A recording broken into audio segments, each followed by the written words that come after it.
Hi, welcome to ACC TLED Updates, our monthly webcast showcasing offices and programs in the Teaching and Learning Excellence Division. My name is Dr. Rachel Barrera, and I'm an instructional designer at the ACC Riverside campus. If you have any questions regarding what we talk about today, you can direct them to tled@austincc.edu. We also encourage you to tweet about this webcast using hashtag TLED Updates and hashtag ACC TLED. And today with us, we have Dr. Rasmus Ade, who is our guest for the month, our Dean for Distance and Alternative Learning. So welcome to the program.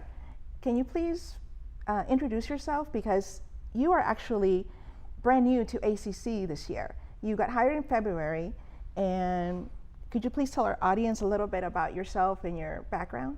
Okay. So I've been here for 10 months now, and Dr. Cook says I can no longer say that I'm new to ACC. I've been immersed into the culture of ACC already over a period of 10 months. Now, as far as my educational background, I have a master's in information systems and management and a PhD in educational computing. My work experience in distance learning spans over a period of 15 years. The journey started at Central Texas College, where I was in charge of distance learning technology infrastructure and also guidelines. I was there for 10 years, and then I joined South Texas College as the founding dean for the distance learning program, where I collaborated with faculty and other stakeholders to strengthen their virtual campus to improve student success. Wonderful. So now that you're the Dean of Distance Learning at ACC, can you tell us a little bit about what your vision is for distance learning here? Okay. So our vision as a department aligns closely with the strategic direction of the college, and that is to increase access and success for lifelong education through the use of or supported by technology. We also want to encourage innovation and collaboration among faculty to try and increase trust, so we can actively collaborate very well to improve student success. Wonderful. So distance learning isn't new to ACC. Can you give us a little bit of the history of distance learning at ACC? So distance learning started in ACC in the spring 1979 with 2 distance learning courses and about 231 students. And then you fast forward to fall of 2016, where distance learning sections were about 433 with over 10,000 student head count and over 16,000 enrollment. Now, 10,000 head count means a student is counted once, and then 16,000 enrollment means a student taking multiple sections of distance learning. So it's like courses. one student taking 3 online courses. 3 courses, yeah. Like that. Okay. And so you have, right now there's 17 fully online certificates and degrees. You've grown a lot, you know, DL at ACC has grown a lot. Yes. The last over 30 years. How are you going to be expanding the online programs now that you're here? Okay, so the national average growth for traditional face-to-face classes is about 2 to 3%. You compare that with distance learning, where there's a national average growth of about 6 to 8%. So that tells you distance learning has a very critical role in supporting and sustaining enrollment in ACC. So in light of that, we are coming up with ACC Online. Dr. Cook has agreed to do that. ACC Online, rebrand distance learning as ACC Online, so that we can get the opportunity to be able to better support our distance learning students with services that will go on to enhance success. Now, in trying to support and sustain the enrollment of ACC, we also are looking at collaborating with departments and divisions to develop more distance learning programs so that we can have enough options for students who don't have the time to come to campus for classes. Okay, that sounds wonderful. How, with all this expansion, how do you plan to support faculty? So we support departments and faculty and students. Support that we provided is at 3 levels. In terms of departmental support, we help departments define their goals for distance learning programs. For example, if you're looking to increase completion rate in your department, there is no reason why you should be offering 16-week classes. So we help you navigate that and then define your goals so you can determine how to design your programs to support your goals. If you are looking at increasing enrollment, then obviously we help you put a lot of your programs online to try and increase enrollment as well. Now, we also help in fully online program design at the department level, hybrid program design, competency-based education design. We help in that. Distance learning has so many requirements and legislative mandates. So we help departments navigate that terrain in terms of requirements from the coordinating board, from SACS, and also federal regulations. And if at any time departments or faculty have questions regarding anything about distance learning, they can contact your office? Yes, they can contact our office. So then we talk about the next level of support we provide is to faculty. We are coming out with what we term as Concierge course design. What Concierge course design means is if faculty doesn't have the time to develop their courses from the beginning to the end, we provide the services. We collaborate with instructional design services to provide instructional design. Not that we work with the faculty to come out with a blueprint of their online course. And then if they don't have time to put that in Blackboard, they can provide that blueprint to the distance learning department, and we will find ways to ensure that that is done. And then we bring it back to the faculty for them to review with an instructional designer.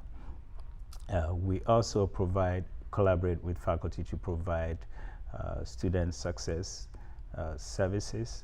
So for example, if a student is not showing up in class and you're having difficulty finding the student, there is a form you fill and send it to our office. We will track the student and then explain to the student the importance of staying in class so they can be successful. Mm-hmm. And what about, being that it's distance learning, what about remote testing? Yes, we have identified and vetted over 800 testing locations in the country and overseas on military installations. So if there is any faculty that offers distance learning with remote testing, they can reach out to us and then we help them arrange testing for their students that are located outside of the Austin area. And what about accessibility issues that you help out with in terms of the design? We work with the Office of Accessibility in trying to determine what programs or tools that are accessible to be used by faculty.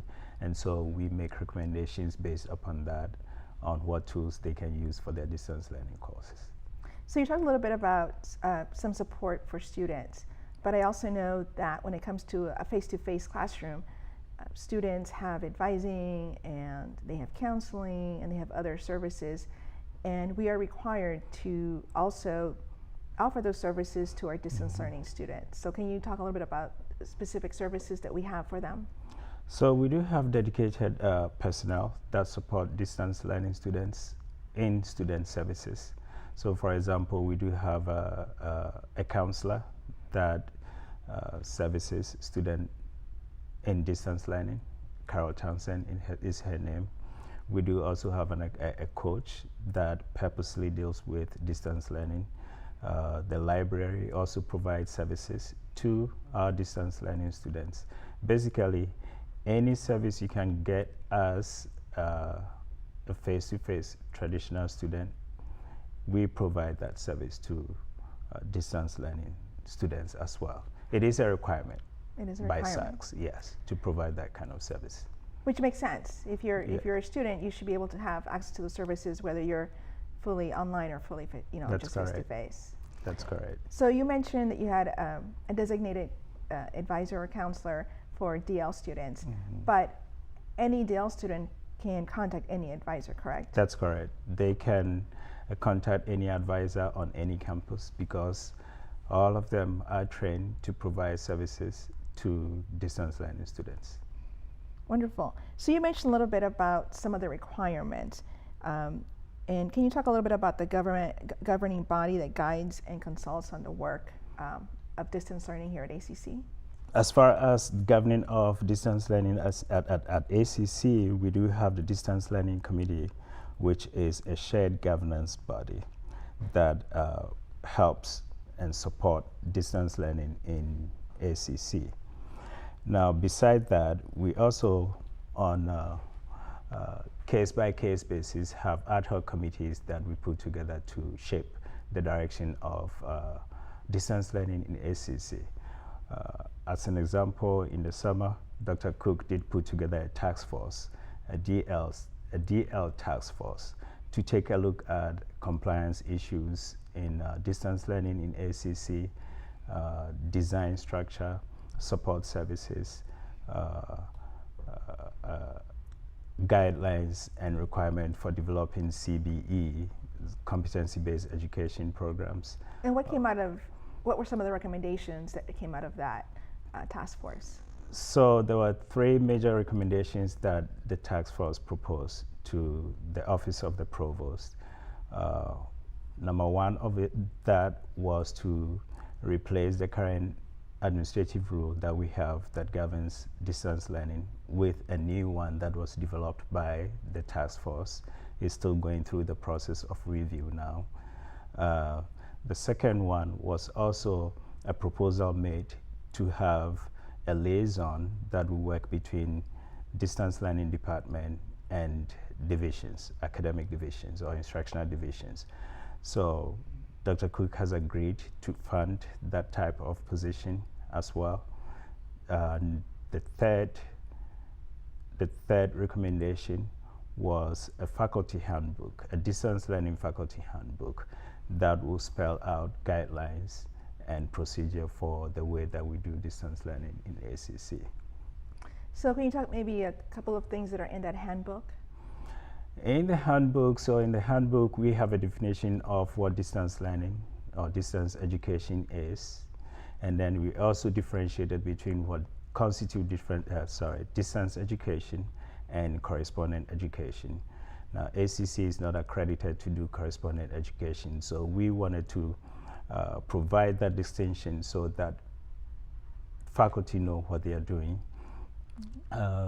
There's also, in the handbook, guidelines as to verification and authentication of students in online or distance learning classes. Which is also a requirement. Which is also a requirement. Basically, everything that we have in the handbook is a requirement by SACS or the coordinating board. But now they're all in one place. They are all in one place that faculty can have access to guide them in the design of distance learning. So I know one of the other things that you're working on is something called Quality Matters Standards. Can you talk a little bit about what that is and how it's going to work at ACC? Okay, so I'd like to give a short historical overview of Quality Matters. Quality Matters was started by a group of faculty in the Maryland Online Consortium. Maryland Online Consortium is the equivalent of Virtual College of Texas, VCT, as we have in Texas. Faculty have always struggled with course design in the online environment. how do they ensure that courses are structured in a way that would promote or increase student success. So therefore, they came out with a couple of standards based upon a grant they received. And since then, it's become nationally recognized and internationally recognized as well. The QM itself has 8 standards. Now, the first of the standard is course overview. What that suggests is that if you create a course, you have to provide an overview for your students. There's also learning objectives that you have to provide for your students, assessment and measurement. How are you going to assess and measure that assessment of the content or curriculum that your students are studying? So these standards, they don't tell faculty what to teach, correct? No. So the standards are there to guide faculty in the way that they design their online or hybrid classes. So it doesn't tell faculty what to teach, but it helps them or guides them through the design of their online or hybrid classes. Now, within the basic 8 standards, there are 43 substandards in the QM rubric. And for a course to have been deemed to meet standards, they'll have to score an 85% or get an 85% yeses on all standards for them to have met the QM standard. So you talked about a few of them. Can you talk about a few? You only talked about 3 or 4 of them. Can you Yes. explain the other? Okay, so the fourth standard will be learner interaction. So when you design a course online, when you design a course for face-to-face classroom, you do interact with your students. So QM helps you or reminds you of the fact that you have to do the same in your online classes.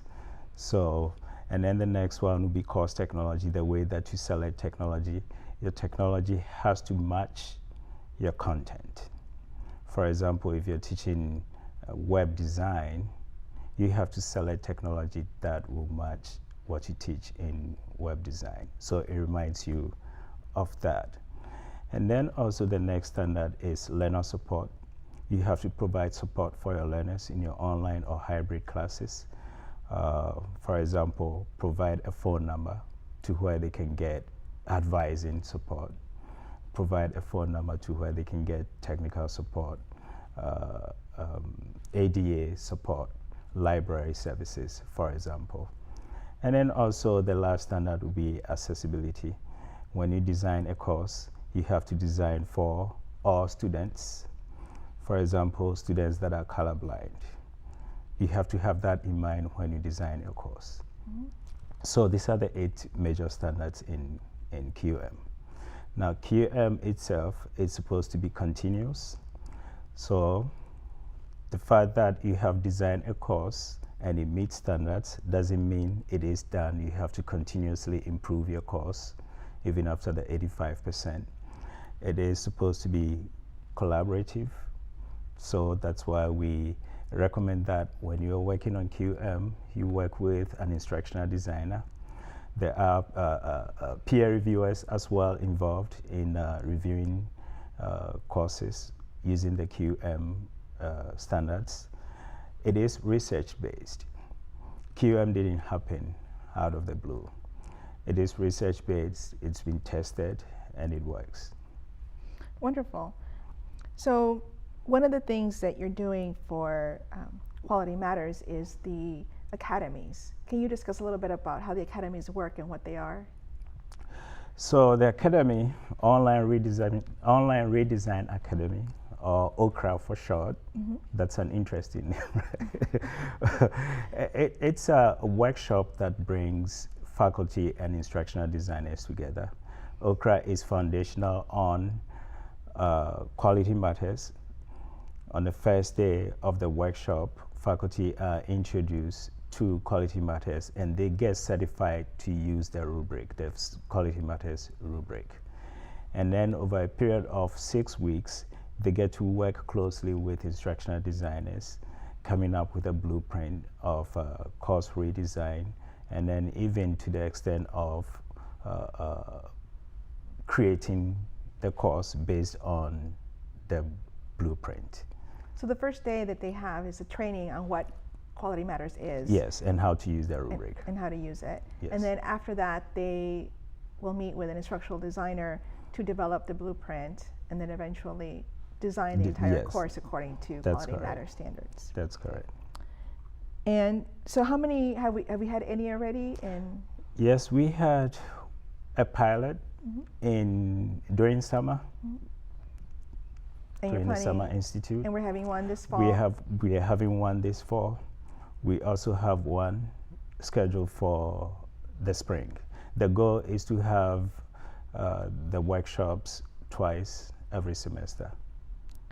And how do faculty sign up or get more information? So we do provide a bulletin that goes out, a registration bulletin, and they can click on a link to go to a sign-in page and sign up for the workshop. Okay. So you've talked a lot about the support that you've given faculty and students and the Quality Matters standards. What are you, I know that you're going to have a way to recognize faculty who design excellence in distance learning. Yes. So can you talk a little bit about the award? Yes. So it takes a lot of time and effort to have an excellent distance learning course and to teach that course excellently. We want to recognize our faculty that do that, and so to also build a collaborative environment between distance learning and faculty. So in line with that, we have an award, eFaculty of the Year award, that is going to be part of the ACC award systems. As part of the award, the faculty gets to hang out with the president of ACC on the awards night, and then they also get a plaque. They also get to go to a distance learning conference within the continental US. Hawaii and Puerto Rico excluded. Oh, okay. Within the continental US. They can't choose a 2-week conference in France No. or Italy? No. Okay. It's within the US. And all expenses are paid for by the distance learning department. Okay, wonderful. So we're actually at the end of our webcast for today. And so I'd really like to thank you, Erasmus, for coming and joining us and discussing distance and alternative learning here at ACC. Would you like to share any announcements before we end? Yes, we do have a distance learning symposium scheduled for 10th of November. It is a half-day symposium where we have 8 concurrent sessions. Session presenters are going to be a mixture of faculty, instructional designers, personnel from distance learning, and also personnel from student services. So I invite all faculty. You don't have to be a distance learning instructor to be part of it. Maybe you have ideas that you can share. It is supposed to be a networking event where we share ideas and learn from each other. So everyone is invited, and we have an exciting keynote speaker, Dr. Galen Scott, who is the AVP for academic transfer. So this is a special invitation to everyone to attend. And that's November 10th from 9 to 12:30. From 9 to 12:30. At the Highland Learning Campus. Yes. Is there anything coming up in spring 2018? Yes, we do have the online redesign academy again in spring 2018, precisely from 2nd February to 23rd. So stay tuned for the announcement for registration. It should go out sometime in spring. Wonderful. It sounds like you have a lot of things going on, and you've talked about many of them today, so thank you so much for that. And I'd also like to thank our audience for joining us today. That's the end of our webcast. And also, thank you, Erasmus, for being here. Thanks for having me. Is there anything else that you would like to add? Yes, I would like to thank the DL staff. We have a very wonderful team that is out there to support faculty. And to faculty and the ACC community, we are also looking for collaboration in ways that we can work together to support distance learning in ACC. So our doors are open. If you have any ideas that you want to share with us, we are always welcoming new ideas. And you're located at the Pinnacle campus? Yes, on the 10th floor. Wonderful. Well, thank you so much. Thank you. And that's our webcast.